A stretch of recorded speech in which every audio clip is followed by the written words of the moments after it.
Bismillah, alhamdulillah, wassalatu wassalamu rasulillah, sallallahu alayhi wasallam. Brothers and sisters, this is a world that has changed so much in the last decade, 2 decades. And women are complaining that men are not good, cannot find a good man, they're all narcissists, they're all this, they're all that. There's a lot of complaints from the women's side. There's complaints from the men's side, but today we're going to deal with complaints from the female side. So, one of the things that women say that, well, I need to have an insurance. They're angry when I make the videos and I say that women should know their place. And the women say, no, but wait a second. What if I get divorced? What if this? What if that? What if my husband dies? And I say the same thing. You're misunderstanding my videos. I've talked about this quite a few times. It's not good to start with the what if mentality. You can't start from this insurance mentality. You start always from the negative. What if this gonna happen? What if that's gonna happen? What if I'm gonna have to do this? What if I'm gonna have to do that? So I should be like a man, because what if the guy's gonna divorce me? Well, first and foremost, I know that some women are in tough situations. They've had maybe bad past experiences, a bad marriage from before. Maybe their father passed away, or their brothers, they don't have someone to take care of them. Maybe they've been traumatized. What happens if you, again, approach marriage and life with that insurance mentality? And keep in mind, something very interesting. You know the insurance in general for things, insurance is haram. But anyway, we're not going to get into that. But you're approaching with that insurance mentality that I got to do this, I got to do that. And that is the wrong attitude. Because right away, you're kind of setting yourself up for failure. You're starting from a negative. You're starting from a negative. And you don't understand how much that's going to hurt you. You don't understand how much that's going to hurt. You're going to project onto that marriage, onto that relationship. You are going to be always ready. And not just that, but you're going to see things very negative because you're always ready to make sure you're ready. I'm ready. I'm ready to divorce. I'm ready for something bad to happen. I'm ready. I'm ready. I'm like a man. The men are always ready to go in life. I'm ready. That's going to hurt you. The way you are going to behave in the relationship, the way you are going to act, what you're going to see, how you're going to interpret things in the relationship. You're going to project. You're going to be very, very edgy, very confrontational because you're ready. You just want to be tough and rough. And here, it's wrong. Now, putting that aside, I know that some women have suffered. I've said that many times.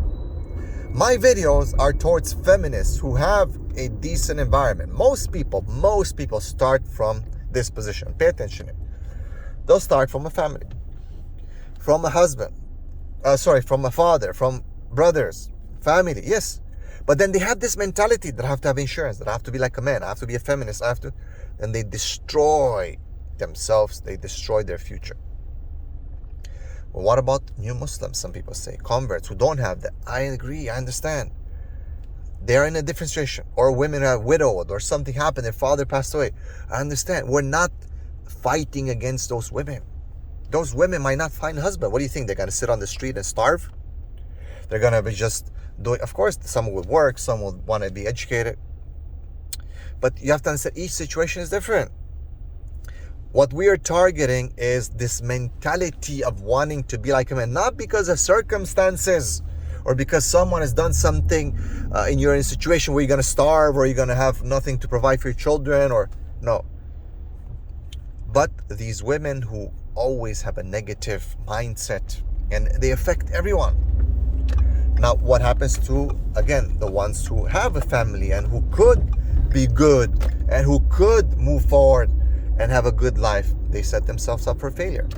Well, what happens to the ones who had a bad life and suffered and had problems? Well, that doesn't mean because you suffer now that you're gonna project. You're gonna try to get married again. You should try to get married. What if it doesn't work? Okay, I understand. Then maybe, people, who's gonna tell you to stay home and starve? But let me give you though this, and this is important. We don't fix a problem with a problem. You have to fix it with a good solution. in Islam, the problem is again that we are not living in Islam. We are not working according to Islam. We are not moving according to Islam. We're living in non-Muslim countries, fighting with each other in Islam. Okay, even if you're a new Muslim. Even if you're a woman who suffered from whatever, abuse or a bad husband or anything like that.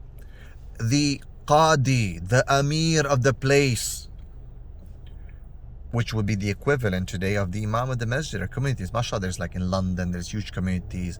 I don't know, we're paying for carpets and chandeliers and remodeling the masjid as opposed to investing in social services. In many countries, we have big communities. So the equivalent of the Amir in a community would be the Imam, the board of directors, whatever. Sadly, some of them are just fighting in politics and power struggles and voting and all that stuff, when they could take care of women who have been divorced, women who are widowed.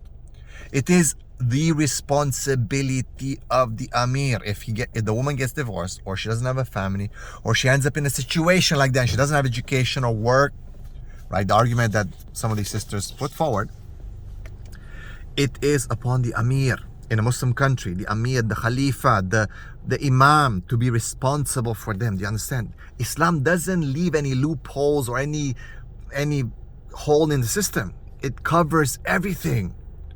So keep that in mind when you start attacking Islam and attacking man. No, I'm gonna go out there, I'm gonna be like a man because I have to be a man, because there's no man to take care of me. I agree that there's not many men to take care of you, but the problem is the glitch in the system. And sadly, yes, I understand that you want to go out there and work because you need to provide for yourself, but ideally, number one would be to look for a marriage.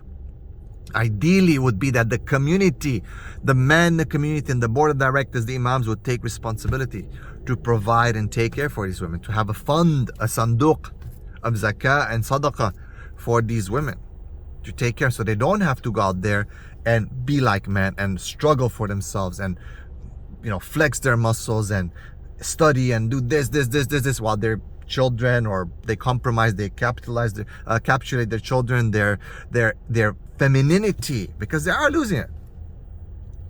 So you understand what I'm saying here? The solution is there, but we're targeting the problem the wrong way, and we're failing. The community is failing, and we're complaining about women going out there and, you know, working and all that.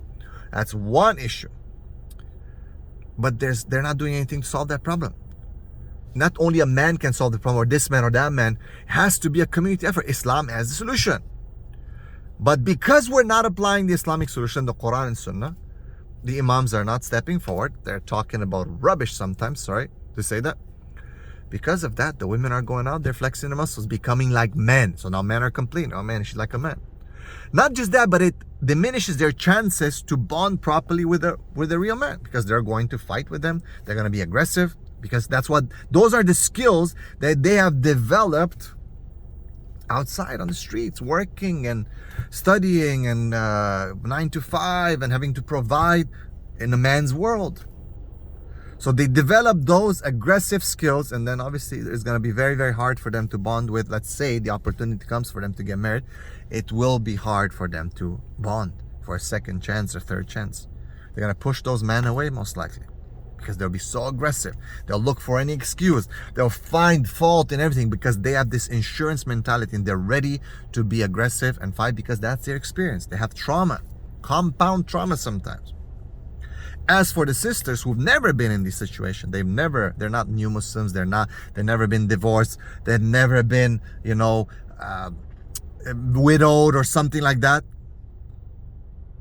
These sisters who have family and so on, they should be ashamed for wanting to be like men, for wanting to be out there and fighting for feminism and having insurance and starting their life when they're coming from their father's home, starting their life in such a way that they're basically feminist. You don't have circumstances. You didn't lose your father or your husband. You weren't divorced. You weren't pushed on the side. You're not a new Muslim. Yet your mindset, this is the feminist mind, you want to put yourself out there as a victim when you didn't even start your marriage yet. Those are the women that we usually try to target. And we try with our videos and to wake them up so they don't fall into that position of the second category that I discussed. As for the second category, the widows, the divorcees and all that, it's shame on us as the community that we have the solution in Islam, but we are fighting for voting, buying new carpets, renovating the masjid, building more buildings, this and that, as opposed to building people and taking care of people. We're never going to be able to solve this problem of women becoming so masculine and so harsh, because circumstances, it seems that it pulls them into this man's world.